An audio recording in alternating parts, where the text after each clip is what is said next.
Hi, my name is Sfiso, student from Central University of Technology, studying Bachelor of Engineering Technology in Electrical Engineering. Under project design, we'll be discussing my project of garden nurturing and protection system. So now, here we have our proposal. Here we have our block diagram showing all the hardware components of the project. And then here we have our final flow chart of the project. Here we have our PCB. Here we have our schematic. And here we have the list of all the components that have been used on my project. So the components is Arduino, is soil moisture, water level sensor, motion sensor, relay module, servo motor LCD display, Wi-Fi module, solar panel, charger controller, battery, and DC backup switch module. So here our battery will be used as a backup. In terms of we use utility. And then our problem statement is for birds and animals eating the crops and people forgetting to irrigate the garden. And then our problem solution is for high pressure water sprinkler system to chase away birds and animals on the garden and automated irrigation of the crops. So now how will this solution address problems associated with the load shed?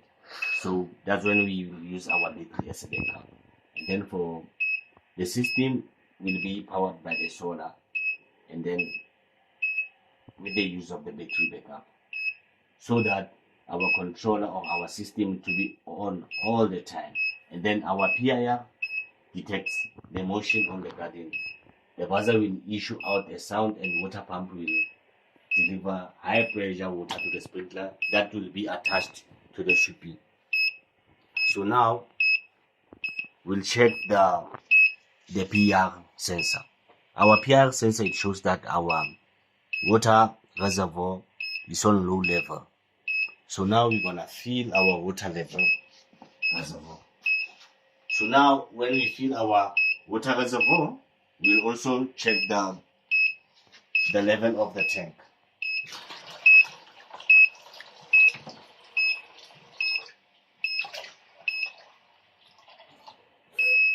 So now, since I've been filling the water reservoir, our water level shows that it's on half level. And then I'll keep on filling the water reservoir.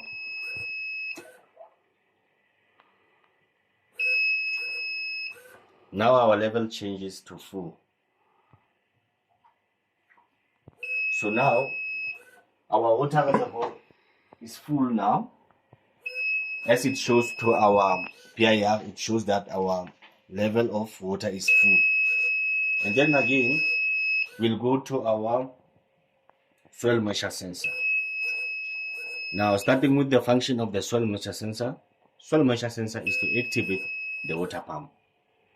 So the water pump will pump the water around the garden or on the garden so that the nature of birds will fly away, and also to keep the soil moisture.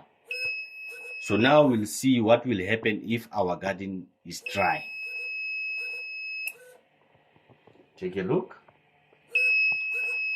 Because of our soil moisture sensor doesn't detect any moisture, and it shows that our soil is dry, it activates our pumps to pump the water on the garden, as we discussed earlier on. Okay. But then now, when our garden has moist, our soil moisture level, it does not activate a water pump anymore because of our soil is moist or it has water on the garden. And then we'll move to our PIR sensor. PIR sensors, its function is to activate the buzzer. It does that when it feels the heat of the animals or the presence of the animals. Like me, when I'm standing in front of these PIR sensors, it feels the presence of me. That's why we have that sound of the buzzer. And it also activates the servo motor. So the servo motor will sprinkle the water to the garden to scare all the living creatures or birds from the garden. And also again, we have our relays. We have our Arduino. Our Arduino again, we can use it as to activate or reset our pumps. And then again, we have our breadboard. Our breadboard again is to connect all our load and to close circuit. And lastly and most importantly, we have our module Wi-Fi. Yes, that is. So our module Wi-Fi is function is to receive all the information from the sensors and it delivers it to the ThinkSpeak as we see our graphs here. So this is being done by the Wi-Fi module. So it's been receiving all the information from the sensors and sending them to our ThinkSpeak as we see them here on our screen. So we have on the screen, we have water level graph, we have soil moisturing sensor graph, and then we also have the PIR sensor graph. Thank you.